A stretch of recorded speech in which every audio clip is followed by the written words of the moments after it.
观众朋友们，大家好，我是主持人王傲。一到这个时节，我的手机就成了热线电话，电话那头传来的是长辈们熟悉又令人心疼的声音。哎，我这老毛病又找上门了，天儿一冷，我这气儿就上不来，晚上咳得床都在响啊。还有一个阿姨跟我说，这咳嗽啊，简直成了我的天气预报，比气象台还准。我相信此时此刻在屏幕前的您，或许正在为此困扰，那种咳得上气儿不接下气儿，痰堵在胸口，像压了块石头，晚上翻来覆去都睡不踏实的滋味，真的是太难受了。更让人揪心的是啊，很多人已经把这种情况当成了岁数到了没办法这样的一个必然结果，年复一年的忍受着。但是今天啊，我们就要一起打破这个没办法的魔咒。我们坚信，即便是几十年的老伙伴，我们也有办法和他好好谈谈，让他少来打扰我们的生活。今天啊，我们非常有幸的请来了一位真正懂得如何与身体对话的专家。他不仅精通医理，更擅长用最朴实的生活智慧帮助大家解决这些顽固的老问题。让我们欢迎深受观众喜爱的中医养生专家尹真医生。尹老师您好。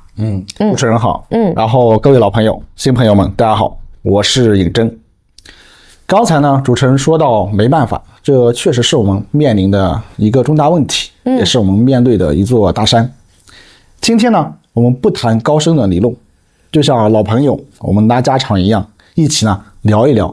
怎么把这个老慢支给它管起来，呼吸的更顺畅一点，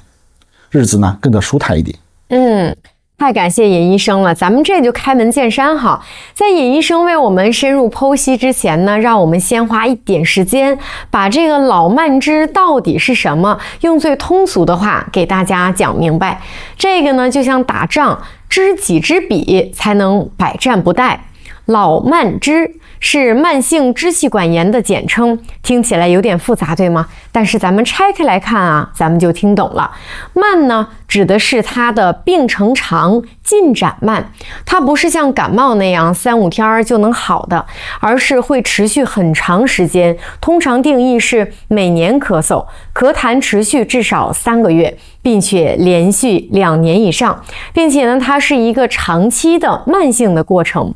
支呢，指的就是咱们的支气管儿，就是我们从喉咙到肺里那一根根像树枝一样分叉的管道，负责把空气送进送出。OK， 炎呢就是炎症，支气管的黏膜因为长期受到了刺激，比如说吸烟啊、空气污染呐、反复感染等，发生了红肿、分泌增多等炎症反应。所以呢，老慢支连起来理解就是我们的支气管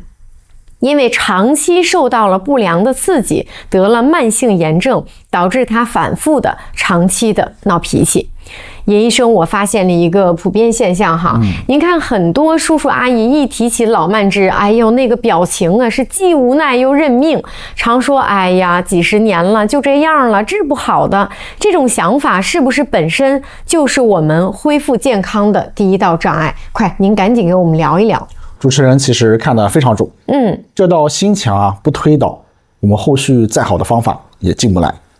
大家觉得没办法，其实主要呢是因为它2个突出的特点，一是慢不像感冒发烧几天就好；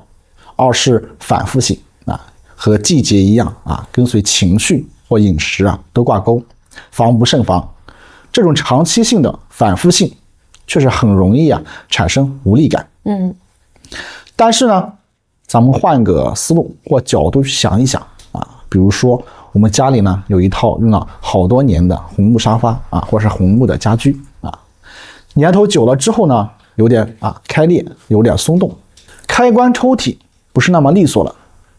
咱们就会因为它是老毛病就把它扔掉吗？肯定不会我们会请有经验的老师傅来进行看一看这个榫头是松了，就好比我们的肾气不固，还是轨道缺油了，比如说肺气呢不畅或者是受潮变形，好比脾虚生痰湿。找准了原因，该上油的时候呢上油，除潮的时候就除潮，这套家居才能够再一次焕发新生继续为我们的服务很多年。哎呀，尹医生，您刚才这个老家具的比方打的真的是太好了，一下子就把这个抽象的问题变得具体了。咱们的身体啊，就是这一套珍贵的老家具，而老慢支就是家具使用当中出现的松动和不畅。是的，不是家具本身没有用了，而是需要用精心的维护和保养。那么尹医生，您快给我们具体说一说，咱们身体的这套家具主要是哪几个关键部件需要咱们重点去关照呢？好的，咱们呢就把身体的这个家看个明白。主要的责任呢是3位管理员，他们3位工作如果不协调，咱们的呼吸这扇大门就容易出问题。第一位呢是我们的门户管理员，肺。他呢直接负责呼吸，是气体进出的大门。咳嗽、气喘、胸闷就是这扇门开关不利索了，好比门轴生了锈，或者门缝漏风。第二位呢是后勤与清洁管理员，脾胃。这个位置呢太关键了，起到一个承上启下的作用。脾在我们身体里是主管运化，好比家里的厨房和下水道系统如果厨房功能不好，脾虚，那该转化的营养没转化好，反而呢会产生一大堆厨余垃圾，我们称之为痰湿这就是中医所说的脾虚生痰湿。这些垃圾湿气不仅呢堆积在我们的厨房，还会顺着管道弥漫到整个屋子。所以中医有句名言，脾为生痰之源，肺为储痰之器，肾为生痰之根问题在于肺，但根源呢常常是在脾胃和肾上因此呢我们的第3位就是动力与根基的管理员，肾脏肾脏是我们人体的先天之本，是生命的发动机和地基中医所说的肾主纳气，意思呢是呼吸的深度能不能把气吸下去，靠的是肾气的收纳能力。肾气足就像发动机有劲，地基牢固大门肺的开关才有根底。肾气虚弱了，就像老旧的发动机地基松动，一点微风吹动就能够让自己这个大门框咣咣咣响我们上楼都感觉费劲，关门也没有力气呼吸无力您刚才说的太好了，尹医生。来，叔叔阿姨们，咱们一起来跟着尹医生记一下，这3位管理员分别是谁？每一位管理员管的是什么？第一个是肺，也就是咱的大门，直接管喘气儿。它呢出问题，直接表现的就是咳、喘、闷。脾是咱的厨房和下水道，管制造营养，也管处理垃圾。它要是没搞好卫生湿垃圾、痰湿就会到处跑，糊住咱们的大门。第3个呢就是肾，是咱们的发动机和地基，给呼吸提供原动力。它要有劲儿，呼吸才能深长，才能根稳。